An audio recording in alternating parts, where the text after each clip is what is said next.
Bismillahirrahmanirrahim. Alhamdulillahi rabbil alamin.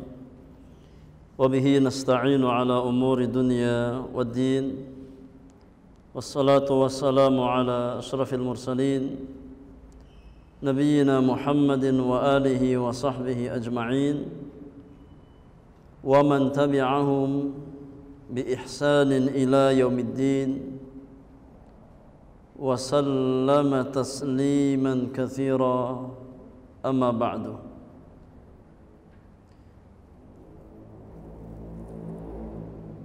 Ikhwani wa akhwati fillah, azakumullah. Kita melanjutkan pelajaran kita dari bahasan kitab Umdatul Ahkam, buah karya Imam Al-Hafidh Abdul Ghani Al-Maqdisi rahmatullahi ta'ala alaih. Dan kita masih melanjutkan pembahasan bab al-qira'ah fi shalah, tentang bacaan di dalam salat. Kita masuk pembahasan hadis Aisyah radhiyallahu ta'ala anha wa ardhaha.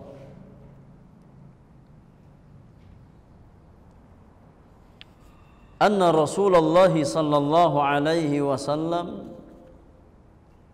ba'atha rajulan ala sariyatin fakana yaqra'u li ashabihi fi salatihim fayakhtimu biqul huwallahu ahad.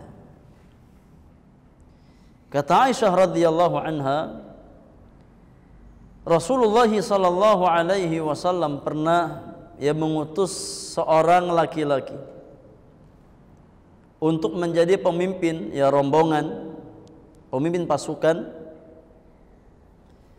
Fakana yaqra'u li ashabihi fi salatihim fayakhtimu biqul huwallahu ahad. Maka ketika laki-laki tersebut, pemimpin tersebut menjadi imam di dalam salat,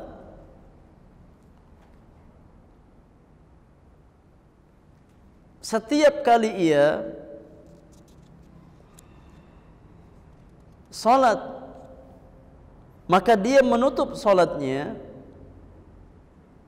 dengan membaca surat Al-Ikhlas, Qul huwallahu ahad, yakni di rakaat kedua, di rakaat yang kedua. Yang dia baca selalu surat Al-Ikhlas. Yang pertama baca surat yang lain. Di rakaat yang kedua setelah Al-Fatihah dia baca Al-Ikhlas.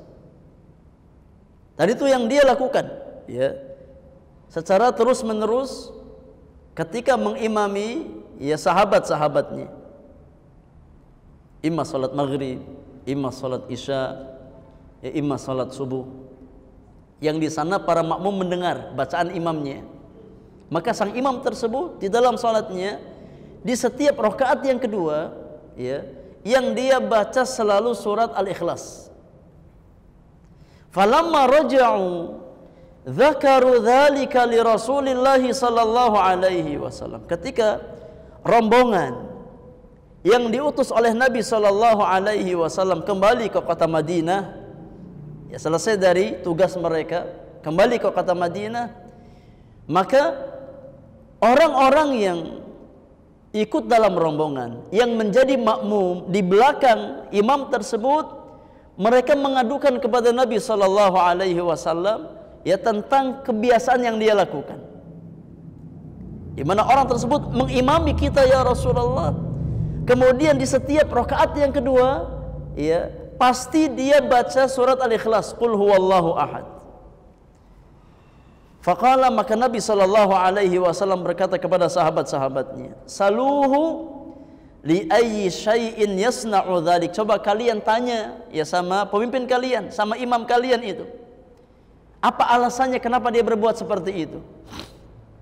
Apakah dia punya alasan tertentu atau hanya ini tanpa ada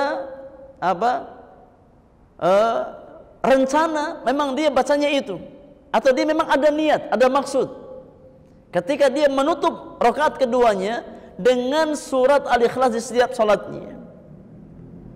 Coba tanyakan, mungkin dia punya alasan, punya motivasi yang mendorong dia untuk melakukan hal tersebut. Fasa'aluhu, maka mereka pun bertanya kepada sang imam tersebut. Faqala, maka dia menjawab, sang imam tadi menjawab, li'annaha sifatur rahman azza wa jal, fa ana uhibbu an aqra'aha. Aku ini menutup setiap 2 rakaat salatku dengan membaca surat Al-Ikhlas, karena di surat Al-Ikhlas terdapat sifat-sifat Ar-Rahman, sifat-sifat Allah Subhanahu wa taala. Dari awal surat sampai akhir surat semuanya berbicara tentang sifat-sifat Allah Subhanahu wa taala. Qul huwallahu ahad, Allahu as-samad, lam yalid wa lam yulad wa lam yakul lahu kufuwan ahad. Semuanya sifat Allah Subhanahu wa taala. Katakan, dialah Allah, zat yang maha esa. Allah, dia adalah as-samad, yang maha berdiri sendiri, yang tidak membutuhkan hambanya, tapi semua hamba butuh kepadanya. Sifat Allah Subhanahu wa taala. Lam yalid, Allah tidak beranak. Walam yulad, dan tidak diperanakkan, sifat Allah Subhanahu wa taala. Walam yakul lahu kufuwan ahad, dan tidak ada satupun yang sama, yang serupa dengan Allah Subhanahu wa taala.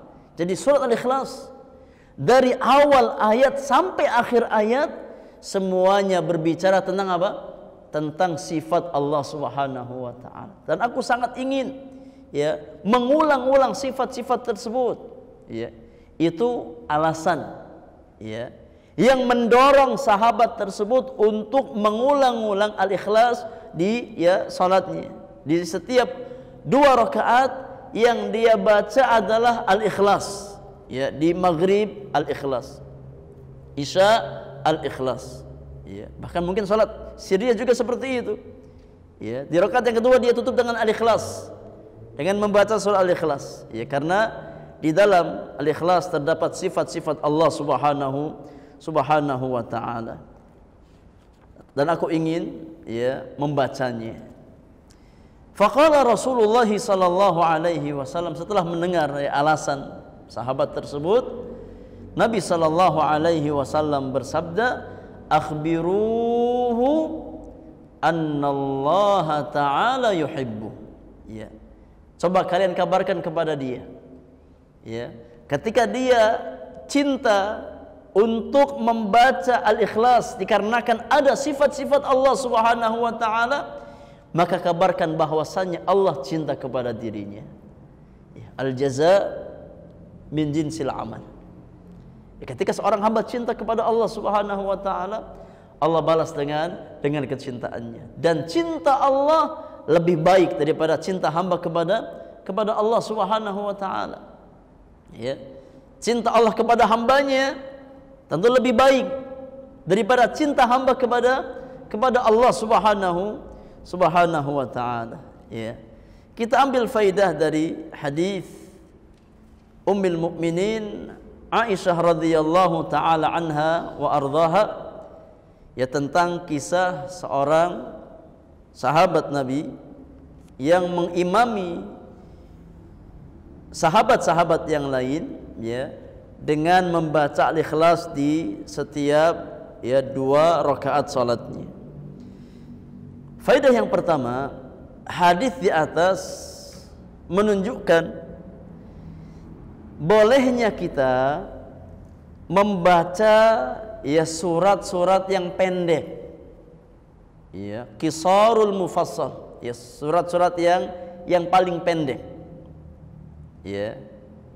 di setiap salat wajib yang kita lakukan. Boleh hukumnya. Bahkan di selain salat maghrib. Salat Isya, salat subuh hukumnya boleh. Ya. Diperbolehkan secara hukum min haitsul jawaz, dari sisi boleh atau tidak, ya. Seseorang yang dia membaca surat-surat pendek, ya bahkan surat-surat yang paling pendek di dalam ya salat 5 waktunya, maka hukumnya boleh. Ya hukumnya boleh. Ya, meskipun di luar salat maghrib, sebagaimana yang dilakukan oleh sahabat tadi. Ya, kalau seandainya membaca surat pendek itu dilarang, ya maka pasti sudah dilarang oleh Nabi sallallahu alaihi wasallam. Faidah yang kedua, ya, hadis di atas menjelaskan tentang fadilah suratil Ikhlas, keutamaan surat Al-Ikhlas, ya, bahwasanya surat Al-Ikhlas itu mengandung sifat-sifat Allah Subhanahu wa taala, ya, yang kalau seandainya dibaca oleh seorang hamba karena kecintaannya kepada sifat Allah, maka akan menjadi sebab dia untuk mendapatkan mahabbatullah. Ketika seorang hamba membaca surat Al-Ikhlas, ya, karena termotivasi cinta dengan sifat-sifat Allah Subhanahu wa taala, maka Al-Ikhlas yang dia baca, ya, akan menjadi sebab untuk mendapatkan mahabbatullah azza wajalla. Ya, bayangkan jemaah, ya, surat yang sangat pendek, ya, yang kalau kita baca maka bisa menjadi sebab untuk mendatangkan cinta Allah Subhanahu wa taala kepada kita. Ya, maka jangan meremehkan surat Al-Ikhlas. Meskipun hanya 4 ayat, itu pun sangat singkat, pendek-pendek, ya. Tapi fadilahnya sangat besar. Ya, fadilahnya sangat besar. Di antara dalil yang menunjukkan fadilah surat Al-Ikhlas adalah sebuah hadis yang dikeluarkan oleh Al-Imam Al-Bukhari dan Muslim. Al-Imam Al-Bukhari membawakan di dalam sahihnya sebuah hadis dari jalan Abu Sa'id Al-Khudri radhiyallahu ta'ala anhu wa ardhah, anna rajulan sami'a rajulan yaqra qul huwallahu ahad yuraddiduha. Ada seorang sahabat yang dia mendengar ada sahabat yang lain membaca qul huwallahu ahad, yakni surat Al-Ikhlas. Yuraddiduha, dia ulang-ulang terus, qul huwallahu ahad Allahus samad lam yalid wa lam yulad wa lam yakul lahu kufuwan ahad. Dia ulang lagi, qul huwallahu ahad, terus dia ulang-ulang, ya. Falamma asbaha ja'a ila Rasulillah sallallahu alaihi wasallam fadzakara dzalika lahu. Ketika pagi hari, ya mungkin dia baca apa, dia dengar di malam hari ada orang yang baca Al-Ikhlas dan dia ulang-ulang. Ketika masuk pagi hari, maka sahabat yang mendengar tadi mendatangi Rasulullah sallallahu alaihi wasallam. Dia sebutkan, ya, apa yang dia dengar dari saudaranya. Kata Abu Sa'id, wa ka'anna ar-rajulat yataqalluha. Ini orang yang mengadukan kepada Nabi ini, ya, seolah-olah dia meremehkan, mengecilkan apa yang dilakukan oleh orang yang baca Al-Ikhlas tadi, ya. Seolah-olah dia mengecilkan, ya. Maka Nabi sallallahu alaihi wasallam bersabda, ya, ketika ada yang mengecilkan Al-Ikhlas di hadapan beliau, Nabi sallallahu alaihi wasallam bersabda, walladzi nafsi biyadihi innaha la ta'dilu thulutsal Qur'an. Kata Nabi sallallahu alaihi wasallam, demi zat yang jiwaku di tangannya, demi Allah Subhanahu wa taala, sesungguhnya surat Al-Ikhlas itu menyamai sepertiga Al-Qur'an. Ya. Yang dia baca, yang dia ulang-ulang, itu menyamai sepertiga Al-Qur'anul Karim. Dalam riwayat Imam Muslim dari Abu Darda, Rasulullah sallallahu alaihi wasallam bersabda, kata Nabi yang mulia alaihi salatu wasalam, ayajizu ahadukum an yaqra'a fi lailatin thulutsal Qur'an? Apakah salah seorang dari kalian merasa lemah untuk membaca sepertiga Al-Qur'an di satu malam? Kira-kira bisa apa tidak? Ya.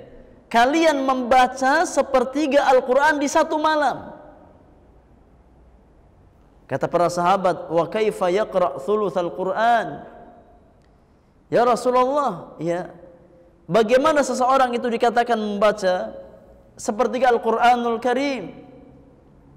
Kata Nabi sallallahu alaihi wasallam, qul huwallahu ahad ta'dilu thulutsal Quran. Bahwasannya membaca surat Al-Ikhlas, qul huwallahu ahad, ya, itu menyamai, ya, sepertiga Al-Qur'anul Karim. Ketika seseorang dia membaca surat Al-Ikhlas, qul huwallahu ahad, maka dia, ya, yakni mendapatkan fadilah, keutamaan sepertiga Al-Qur'anul Karim. Makna hadis bahwasanya Al-Ikhlas itu ta'dil thulutsal Quran, menyamai sepertiga Al-Quran. Apa maknanya? Ya.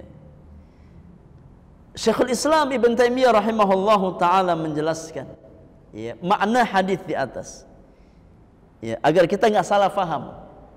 Ya. Kata Syekhul Islam Ibn Taimiyah, annal Qur'ana unzila ala thalathati aqsam. Al-Quran diturunkan oleh Allah Subhanahu wa taala, ya, menjadi tiga bagian. Tiga macam. Thuluthun minha al-ahkam. Ya.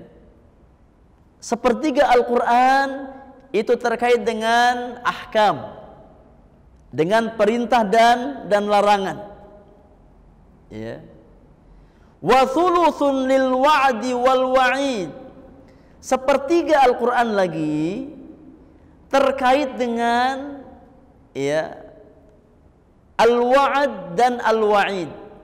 Apa yang Allah janjikan, ya, berupa janji kebaikan ataupun ancaman, ya, berupa, yakni janji kebaikan ataupun berupa wa'id, berupa ancaman.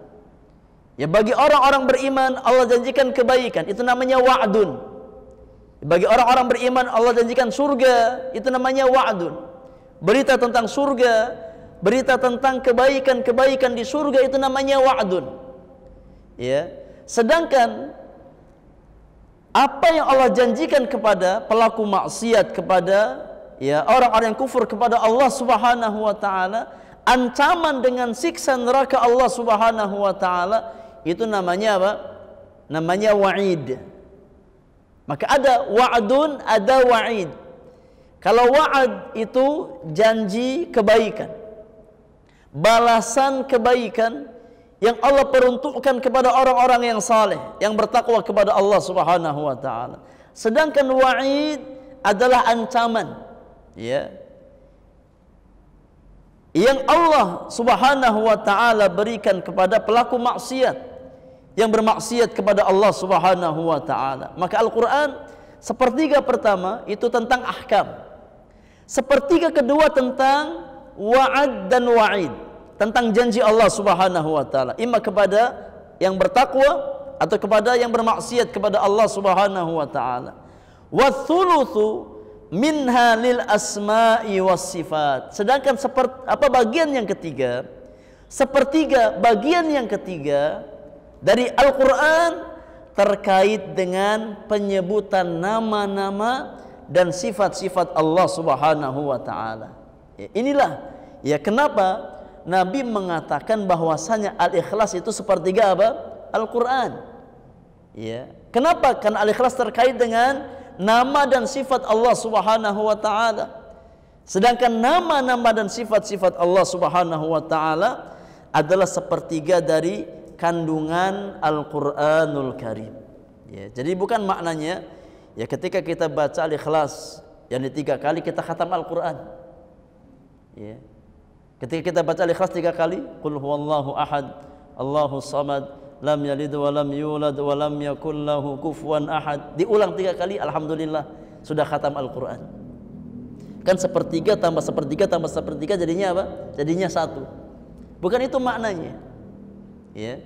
Tapi maknanya bahwasanya Al-Ikhlas dikatakan thuluthul Quran karena Al-Ikhlas itu mengandung asma dan sifat Allah Subhanahu wa Ta'ala.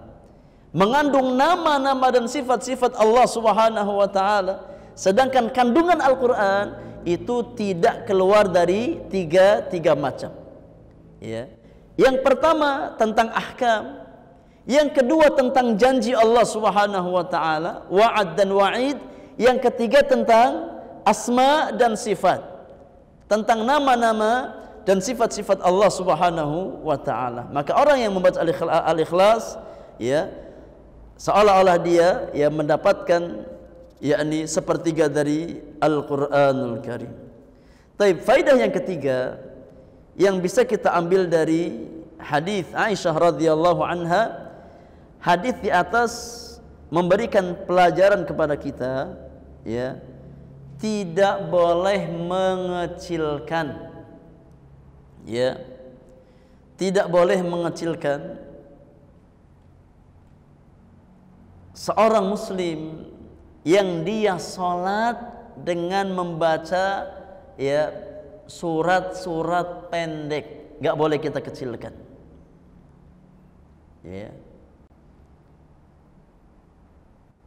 Ketika kita sholat ya di belakang saudara kita, ya, kemudian di setiap rakaatnya dia baca ya imma Al-Ikhlas, imma Al-Falaq, imma An-Nas, ya, surat-surat pendek nggak boleh kita kecilkan. Ya, karena bisa jadi amalan yang menurut kita remeh, ya kecil, tapi sangat tinggi di hadapan Allah Subhanahu wa Ta'ala. Kenapa? Karena hatinya. Karena dia cinta kepada ya surat tersebut. Ya, karena dia cinta kepada ya makna-makna yang terkandung di dalam surat tersebut. Sebagaimana sahabat tadi, dia mendapatkan cinta Allah Subhanahu wa Ta'ala dengan tazkiyah Rasulullah sallallahu alaihi wasallam karena cintanya kepada surat Al-Ikhlas. Maka nggak boleh kita meremehkan amalan orang lain, ya. Karena bisa jadi amalan orang yang kita remehkan itu sangat tinggi di hadapan Allah Subhanahu wa Ta'ala. Sebagaimana kita nggak boleh ujub, berbangga diri dengan amal-amal kebaikan yang kita usahakan, ya seorang muslim tidak boleh mengecilkan, tidak boleh meremehkan amalan ya orang-orang lain. Karena mengecilkan amalan orang lain itu bagian dari kesombongan, dari sifat al-kibr. Wallahu a'lam. Taib, hadis yang berikutnya, Al-Imam membawakan hadis dari Jabir bin Abdullah radhiyallahu taala anhu wa ardhah, anna Rasulullah sallallahu alaihi wasallam qala li Muadz, bahwasanya Rasulullah sallallahu alaihi wasallam pernah berkata, memberikan nasihat kepada sahabat Muadz bin Jabal radhiyallahu taala anhu wa ardhah. Kata Nabi yang mulia, falaula sallaita bisabbih isma rabbikal a'la wasyamsi waduhaha wal laili idza yaghsha fa innahu yusalli wara'akal kabir wadh-dha'ifu wadhul haja. Kata Nabi sallallahu alaihi wasallam, wahai Muadz, ya, kalau seandainya engkau salat menjadi imam ya bagi orang lain, kemudian engkau baca di dalam salatmu ya surat Al-A'la, Sabbihisma rabbikal a'la, atau surat Asy-Syams wasyamsi wadduhaha, atau surat Al-Lail wal-laili idza yaghsha, itu bagus. Ya. Kalau seandainya engkau ringankan bacaanmu, baca surat-surat yang ringan, ya, enggak terlalu panjang ketika engkau menjadi imam, maka itu bagus. Kenapa? Kata Nabi, karena yang sholat di belakangmu itu macam-macam kondisinya. Ada di antara makmum, ya orang yang sudah lanjut usia, ya, gak bisa kuat berdiri lama. Ada di antara mereka, ya, yang menjadi makmum orang-orang yang memang fisiknya lemah, ya, yang sedang sakit atau yang lainnya. Dan ada pula di antara makmum yang salat bersama engkau orang yang memang ada hajat, ya, gak bisa tertahan lama di dalam salatnya. Maka ketika engkau menjadi imam, maka ringankan bacaanmu. Ya, baca yang ringan. Al-A'la, baca Asy-Syams, baca Al-Lail atau yang semisal dengannya. Ya, yang sekiranya tidak membuat orang berat dalam menghadiri salat berjamaah. Hadis ini jamaah yang Allah muliakan, ada sebab wurudnya. Ya, ada sebab wurudnya. Dijelaskan ya dalam hadis Bukhari dari Muharib bin Dithar, beliau berkata, sami'tu Jabiran radhiyallahu anhu qala, aku pernah mendengar sahabat Jabir bin Abdullah berkata. Ya, kisah ya, kenapa sampai Nabi menasihati sahabat Mu'adz bin Jabal. Ada kisahnya.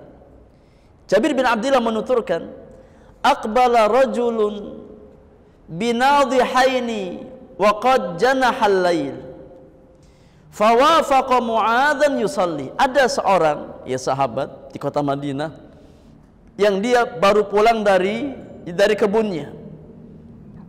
Dia baru pulang dari kebunnya, ya, membawa 2 ekor unta yang biasa dia gunakan untuk berkebun. Dia baru pulang dari kebunnya. Dan ternyata ketika dia datang bertepatan dengan Mu'adz sedang salat mengimami manusia di tempatnya. Fataraka nadhihahu wa aqbala ila Mu'adz. Maka ketika dia mendapati Mu'adz sedang salat ya bersama kaum muslimin yang lain, dia tinggalkan ya untanya tersebut, kemudian dia masuk ke dalam salat, ikut salat ya berjamaah. Disebutkan bahwa salat ini adalah salat Isya. Ya, salat Isya. Mu'adz menjadi imam salat Isya bagi kaumnya. Faqara'a bi suratil Baqarah awin Nisa.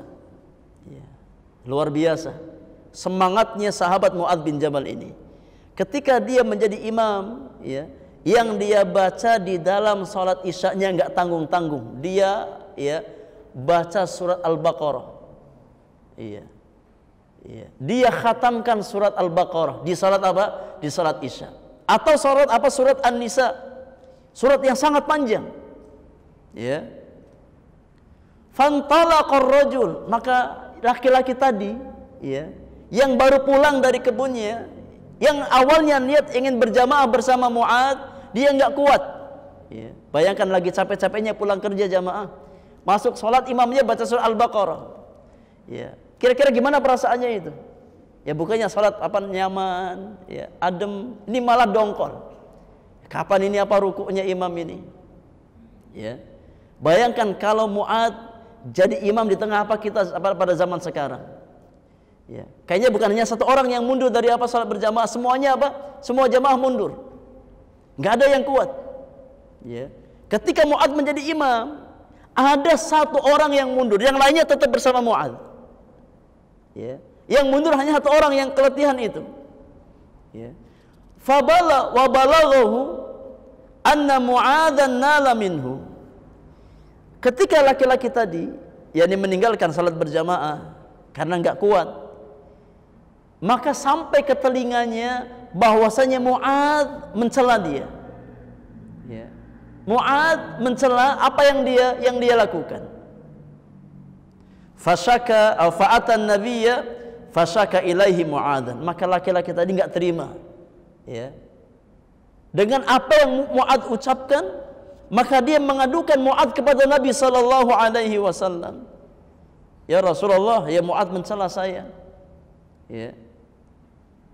Sedangkan saya ya baru pulang dari kerja saya letih, saya mau istirahat, saya sholat, ya bukannya apa? Ya ini mau bisa istirahat cepat malah apa? Dibuat capek sama Mu'adz bin Jabal. Ya. Maka dia mengadukan Mu'adz kepada Nabi sallallahu alaihi wasallam. Faqala an-nabiy sallallahu alaihi wasallam, maka Nabi berkata kepada Mu'adz, "Ya Mu'adz, afattanun anta?"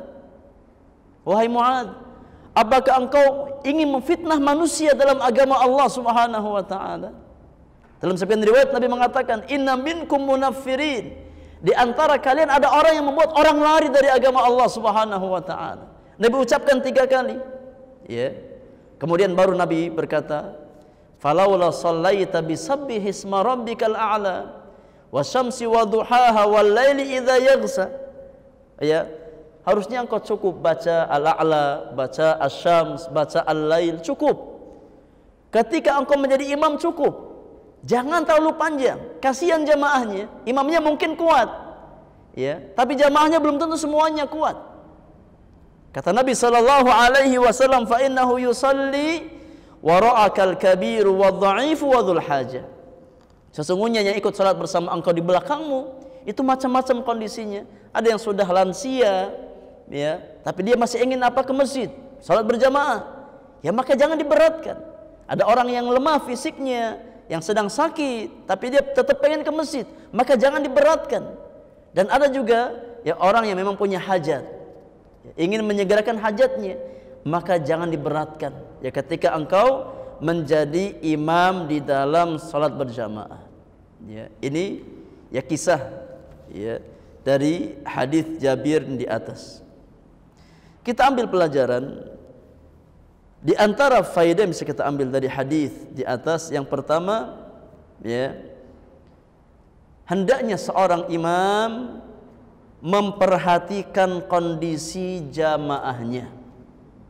Ya. Ketika kita diberikan amanah menjadi imam, maka hendaknya kita memperhatikan kondisi jamaah kita. Tidak boleh memberatkan jamaah. Jangan sampai orang malas ke masjid gara-gara imamnya enggak faqih di dalam memimpin salat berjamaah. Ya. Karena terlalu memberatkan jamaahnya, maka ringankan. Dan ini sunnah. Meringankan salat berjamaah itu sunnah. Ya.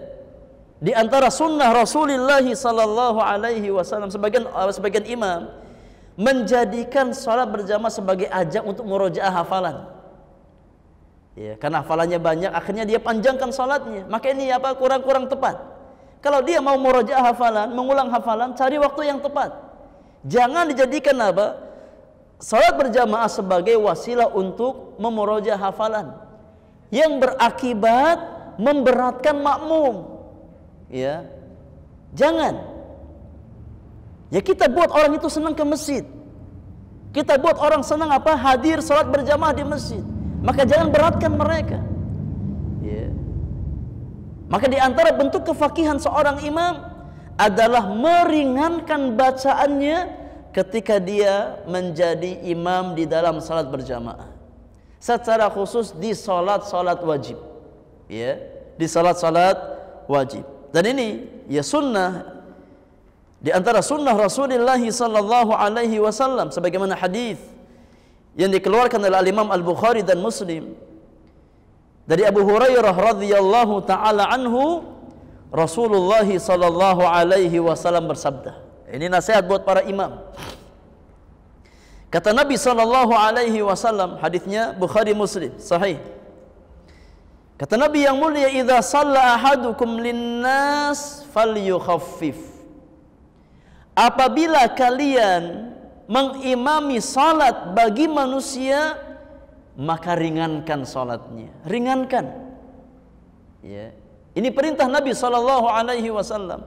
Ketika seseorang menjadi imam bagi orang lain, ya maka ringankan salatnya, jangan memperberat manusia. Fa inna minhumud dha'if was-saqim wal kabir.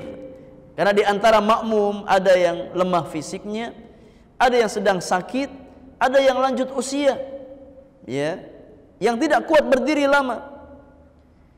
Namun kata Nabi sallallahu alaihi wasallam, wa idza shalla ahadukum li nafsihi falyutawwil ma syaa. Namun apabila seseorang dia salat sendirian, silahkan dia panjangkan sekehendaknya. Ya, dia mau baca rakaat pertama Al-Baqarah, rakaat kedua Ali Imran, ahlan wa sahlan. Selama salatnya apa? Salatnya sendirian. Ya. Dia mau baca yakni 5 juz di satu rakaat, silahkan. Selama salatnya apa? Sendirian. Tapi kalau dia menjadi imam, ya, maka perhatikan kondisi makmum. Ya, ada orang yang sudah tua, ada yang sudah lemah fisiknya, ada yang punya hajat, maka jangan berlebihan. Ya, jangan berlebihan. Ya. Jamaah yang Allah muliakan. Ya. Jangankan kita baca surat panjang, ya, kita baca surat sedang. Surat apa? Sedang. Ya, yakni mungkin hanya setara dengan Al-A'la. Ya, setengah halaman, bahkan mungkin nggak sampai. Ya. Sebagian makmum itu sudah batuk-batuk. Ya. Kalau makmum sudah batuk, itu apa alamat? Ya. Kalau imamnya apa sudah terlalu panjang, padahal yang dibaca cuma setengah halaman. Ya. Itu baru apa batuk. Kalau bersin, ya mungkin udah lebih ini lagi. Ya. Maka jangan kita memberatkan jamaah.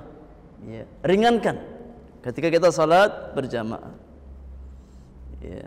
Kecuali memang yang hadir ya, sudah siap dengan apa bacaan yang panjang, maka kondisinya berbeda. Tapi kalau kita tengah orang-orang awam, ya, yang yakni heterogen kondisi mereka, maka ringankan, diringankan. Tapi kalau kita salat sendirian, silahkan dipanjangkan ya sekehendak kita. Ini di antara bentuk kefakihan ya seorang imam. Di antara pelajaran bisa kita ambil juga dari hadis yang mulia ini, hadis di atas menjelaskan bahwasanya syariat Islam itu mudah. Ya. Syariat Islam adalah syariat yang mudah. Ya. Untuk semua kalangan. Ya, baik tua, muda, ya, yang fisiknya sehat, yang fisiknya sakit, semuanya mudah. Ya, kalau kita berislam sebagaimana yang dituntunkan oleh Nabi sallallahu alaihi wasallam, tidak takalluf, tidak berlebihan, tidak tasyaddud dalam agama kita, maka kita akan dapatkan Islam itu agama yang sangat mudah. Kata Nabi sallallahu alaihi wasallam, "Inna ad-dina yusrun. Walan yushadda ahadun hadha ad-dina illa ghalabahu." Sesungguhnya agama ini adalah mudah. Mudah untuk diterapkan, mudah untuk diamalkan. Dan tidak ada orang yang memberat-beratkan diri di dalam beragama, bersikap tasyaddud, ya, di dalam beragama, melainkan dia pasti akan kalah, akan tumbang. Ya. Maka bertakwa kepada Allah Subhanahu wa taala semampu yang bisa kita usahakan, ya, dan ya jangan memberat-beratkan diri di dalam beragama. Jangan bersikap tasyaddud, ya, di dalam beragama. Yang terakhir di antara faedah yang bisa kita ambil dari hadis Jabir bin Abdullah, hadis di atas menjelaskan, ya,